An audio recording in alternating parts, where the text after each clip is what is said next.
तर पप्पा अशी सोयाबीन कोण पांगी ते चला मग सांगतो तुम्हाला. आणि मशीन अशी कोण खोलून ठेवली सांगतो मग चला. तर हर हर महादेव मित्रांनो. आणि आमच्या आज सोयाबीन भलडीन चालू आहे. तर ही थप्पी आहे तर ही जरा वल्ली पण भालडायची आता ही सध्या. आणि मग आता चाललो म्हणलं मशीन यायच्या पहिलं चला म्हणलं गावडी आणायला. निघलो मग तनतना आणि गावडी आणायला आलो. गावडी पाहतो तर गाळ्यात तर काय लावून घेतलं काय माहिती ना बी ते गाळ्यात गावताड. तितकं म्हणताच मशीन आली. भालडायला चालू केलं की लगेच थोडं वल्ला आलं की लगेच गुतलं मशीनीत. काय झालं काय माहिती सगळं ढंपरण खोलणं लागायला लागलं. मग काय दुसऱ्या दिवशी लगेच सोयाबीन गोळा केली कट्ट्यात भरली आम्ही. लगेच पप्पाने इकडं शिवायला चालू केली. आता हे 2 कट्टे राहिले भाराचे. कट्टे असे टाचून भरलेले कोणाच्या बापाला उचलणार नाही का ताई इतके टाचून भरलेले आता. आणि इकडं भारता झाली ना आम्हाला रात्र काय करता.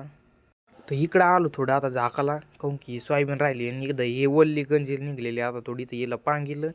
आणि इकडं थोडं आता मस्त गुंडाळून ठेवलं पावसात भेव आहे. तर व्हिडिओ आवडला असेल तर लाईक करा, फॉलो जरूर करा आणि सबस्क्राईब जरूर करा. तर आजचा ब्लॉग इथं जॉईन करू. भेटू अशाच्या एखाद्या नवीन ब्लॉगमध्ये. आली मला पप्पाची आरोळी आता चला मग बळडीतो.